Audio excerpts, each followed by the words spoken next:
Today, the Mercury Marine destination takes us to Lindbergh's Reindeer Lake Lodge in northern Saskatchewan, then over to Stony Lake in the Kawartha Lakes region. First, Charlie is using the Copper's live target blueback herring for trophy pike. Not only does this lure take an incredible beating, but the faster the retrieve, the more the built-in knock drives the pike wild. Then Charlie's fishing with buddy Brent Moore on the Kawartha Lakes. Changing the hooks can really up your catch rate, and your fishing will never be the same with the feature-filled Minn Kota iPilot. This week on Fishful Thinking. You know, and that's the funny thing too, Brent, is, you know, a lot of people just want, okay, I just want to go out, I want to see the 4 and 5 pound bass. It's having fun. Oh, it is. And numbers can do that for you. You can keep it as simple as you want to, or like we have, we've got 7 rods apiece just because we're prepared. If we're into some slop, we got some stuff ready for largemouth. If we're in smallmouth water, we've got some light little crankbaits. We got some surface poppers. We're just out to have fun today. Cover water and be prepared for the water you find. For the largemouth section, anyway. I told you, you get both in here. I trust my fluorocarbon. I trust my braid. Oh. Wow, that fish is warm, Brent. Yeah, well, it's warm water. It was 71 degrees right now. That middle hook. You wonder why I like my triple grips, Brent? This is a new KVD triple grip. It's a short shank, 1 time strong, so it doesn't tangle with the other hooks when you put it on crankbaits. Right. But it's got that triple grip bend back towards the shank. Once it gets in there, it just locks in. The fish can't throw that hook. Well, that proves it, doesn't it? It does, because they get down in the weeds on you, and I think I've put one on yours there too, just to, because I love them. I absolutely love them. I take the time to change a lot of these hooks. Now, Brent, I know you've had a chance to play with this motor before I have. Now, I know it's got a lot of great features on it. It has a memory, so if you go down a weed line, you can reverse it and come right back up the same weed line. But did you say this has an anchor feature? We're actually using it right now.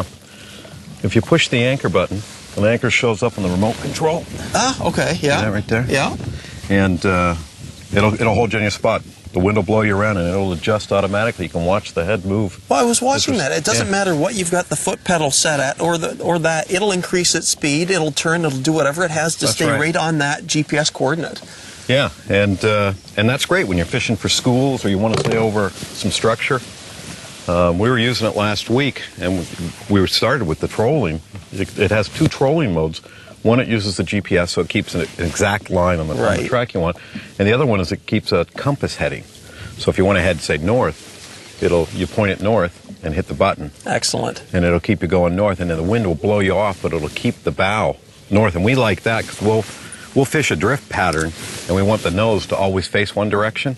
You hit that button, and it won't move from that direction. Now, you're saying with that anchor mode, doesn't matter how hard the wind's blowing, doesn't matter if you're in a current, it's staying on that rock pile, whatever suspended marks of fish you have, you can stay right on them. It'll speed up and slow down. That's conditions required. Wow. So we really like it. I guess. I'm dying to get using mine now. All I've been doing is trolling out in the big lakes with the Canon downrigger, so now I'm just getting into my lake fishing where I'll be using the Minn Kota more, so I've got to read up on it a little bit more. But well, I've always had the Minn Kota. Features.